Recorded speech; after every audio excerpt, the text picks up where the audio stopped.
My name is Ethan Cole, and 3 months ago, I sat in the front row of a luxury hotel ballroom while my younger brother accepted an award for a company he claimed he built from nothing.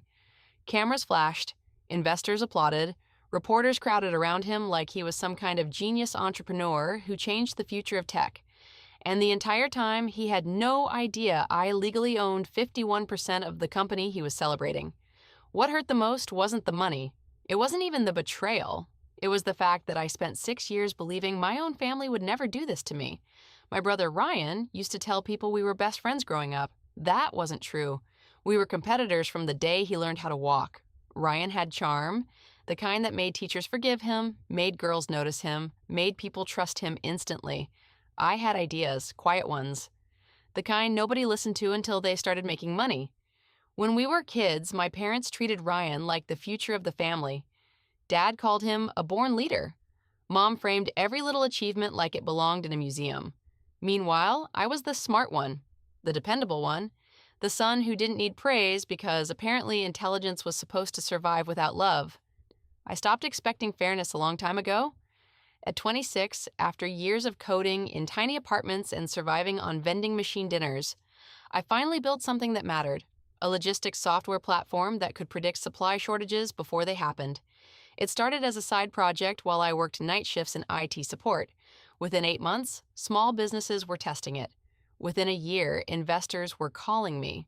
That's when Ryan suddenly became interested in my life again. He showed up at my apartment carrying expensive whiskey and fake concern, told me he was proud of me, said we should finally build something together as brothers. I should have known better. But when someone spends your whole life treating you like you're invisible, even fake attention feels addictive. And that was the beginning of the biggest mistake of my life. By the time I turned 26, everyone around me believed my brother Ethan was a genius. Tech magazines called him the next big innovator. Investors chased him through conference halls. Podcasts invited him every week to talk about leadership, risk, and vision. And every single time I saw his face online, my stomach twisted because the company he was building his empire on was mine. 3 years earlier, I had created a logistics software system while working night shifts at a warehouse in Chicago. I was exhausted all the time, surviving on cheap coffee and 4 hours of sleep, but I believed in what I was building. The software could predict delivery delays before they happened. Small businesses loved it during beta testing. I called it Lane Sync. At first, Ethan acted supportive. He'd sit across from me at our parents' kitchen table, listening while I explained algorithms and growth plans. He smiled constantly, nodding like the proud older brother. "You're onto something huge," he told me once. "You just need help scaling it." I trusted him. That was my first mistake. A month later, Ethan introduced me to two investors from California. I was nervous during the meeting, stumbling through my presentation while Ethan smoothly jumped in whenever I hesitated. Afterward, he put his arm around my shoulder and laughed. "See? That's why you need me. You build, I sell." At the time, it sounded harmless. Then things started changing. Emails stopped including me. Investor calls happened without my knowledge. Ethan claimed he was handling the business side so I could focus on development. Whenever I questioned something, he made me feel difficult. "You're too emotional for this industry, Ava. You overthink everything. Trust me." God, I hated that phrase now. 6 months later, Lane Sync officially launched. Except it wasn't called Lane Sync anymore, it was called Nexora Technologies. And according to every legal document filed with the state, Ethan Walker was listed as founder and CEO, not me. I still remember staring at the paperwork in silence while my heartbeat pounded inside my ears. My own brother had removed my name from everything, every contract, every filing, every investor agreement. When I confronted him, he didn't even look guilty. He leaned back in his luxury apartment, adjusting the sleeve of his $1,000 suit, and said the words that changed our relationship forever. "You were never going to make this company successful without me." I felt physically sick. "You stole my work." "No," he replied calmly. "I saved it from dying with you." That night, I cried harder than I ever had in my life. Not because of the company, because I realized my brother had been studying me for years, learning exactly how much betrayal I was willing to survive before I finally broke. But what Ethan didn't know was that one tiny signature buried deep inside those investor contracts would eventually destroy everything he built, and he had signed it himself. Silence. The next morning, I walked into the office like nothing had happened. Same elevator, same polished marble floors, same employees pretending not to stare while whispers followed me down the hallway.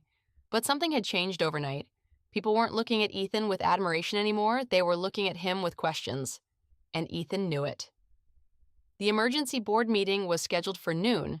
I spent the morning inside my old development office reviewing financial reports with our legal team. For the first time in years, I finally saw the full picture of what my brother had built using my stolen idea. And it was worse than I imagined.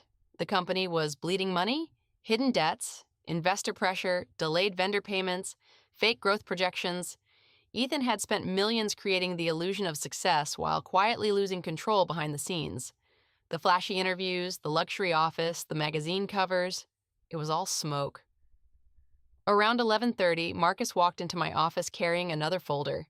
His expression looked grim. "You need to see this." I opened the file slowly.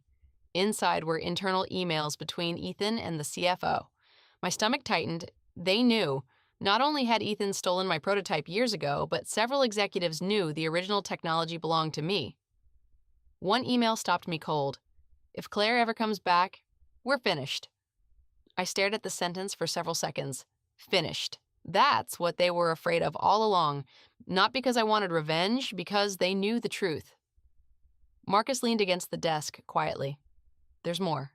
He handed me another document, stock dilution records. Over the years, while Ethan kept presenting himself as majority owner, investors had slowly taken portions of his shares during emergency funding rounds. He'd been desperate for cash, desperate enough to sign away control without realizing what would happen if my shares were ever activated, which meant one thing: he no longer controlled the company. I did. A strange calm settled over me, not excitement, not satisfaction, just clarity. For 7 years, Ethan made me feel invisible, like I was small, replaceable, weak, but numbers don't lie, and neither do contracts. At exactly noon, the boardroom doors opened. 12 executives sat around the long glass table: lawyers, investors, department heads, and Ethan. The second he saw me walk in beside Marcus, his face darkened. What is she doing here? Nobody answered him. That was the first moment I realized the power shift had already begun. Silence.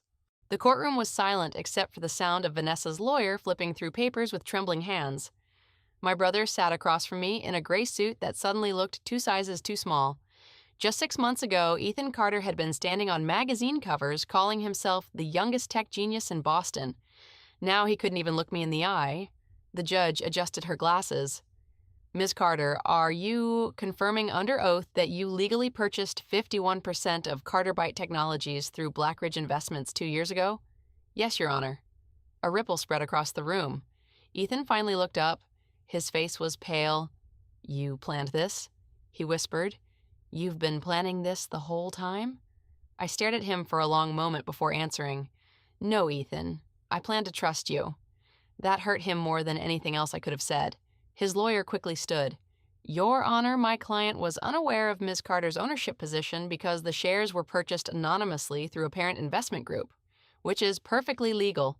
My attorney replied calmly. The judge nodded. "Correct." Ethan slammed both hands on the table. "She's doing this to destroy me." "No," I said quietly. "You destroyed yourself the moment you stole from me." The flashbacks hit me harder than I expected. Late nights in my tiny apartment, surviving on instant noodles while building code for 14 hours straight, missing birthdays, missing holidays, pouring every dollar I had into an idea I believed could change medical software forever. And Ethan had taken all of it. Not just the company, my name, my future, my trust. The judge continued reviewing documents while reporters outside the courtroom windows practically pressed against the glass doors. News about the case had exploded online overnight. Tech CEO sued by sister over stolen startup was trending across every business site in the country. Then the judge stopped at one page. Her expression changed instantly. "Mr. Carter," she said slowly, "did you knowingly remove your sister's intellectual property credits from the original patent filings?" Ethan froze.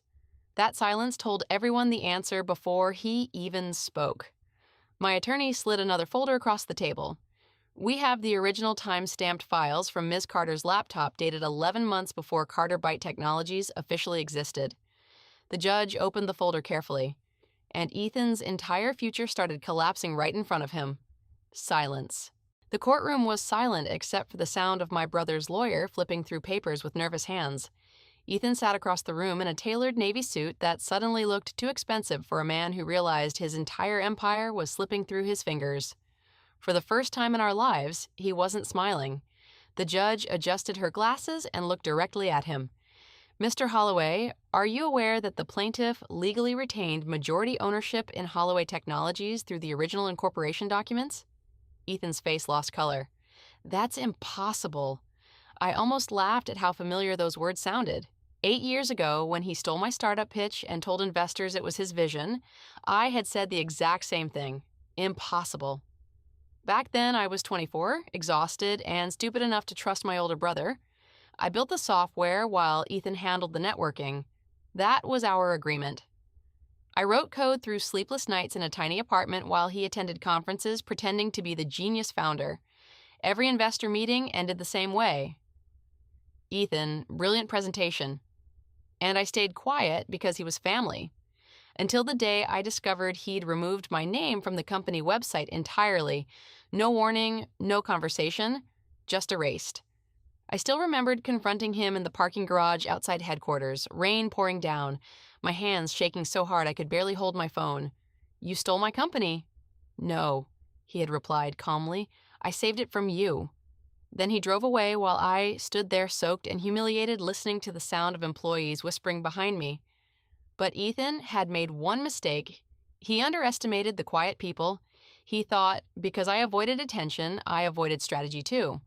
What he never realized was that during our very first meeting with the incorporation attorney, I'd insisted on one clause. A protection clause.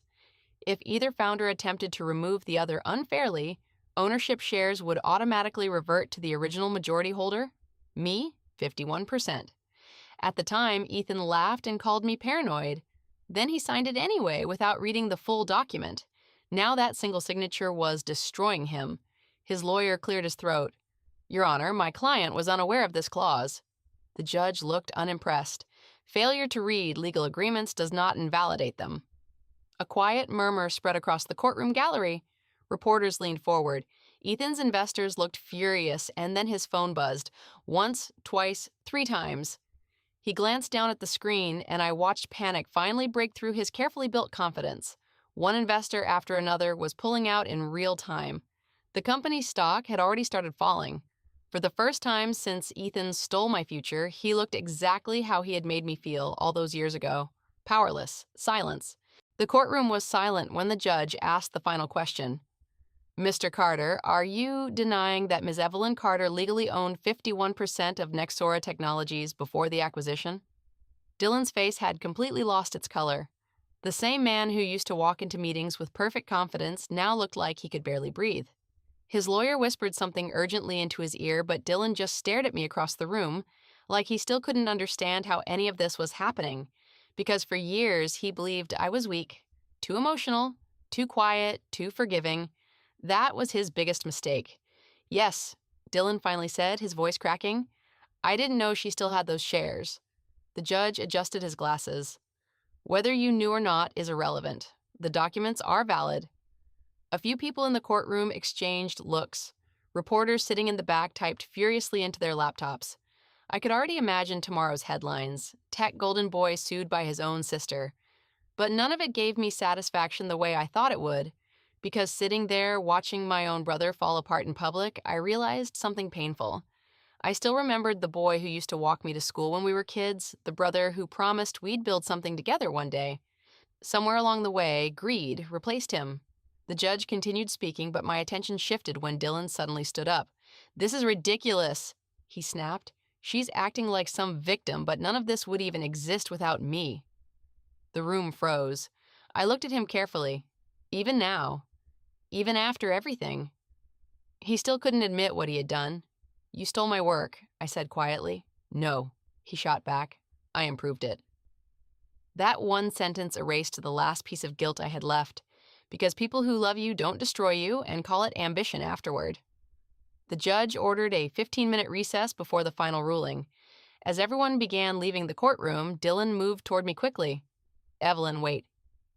I stopped, but didn't turn around immediately. His voice dropped lower, desperate this time. Please, don't do this.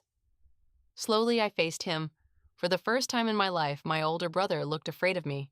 You already did this, I said. Then I walked away, and behind me, complete silence.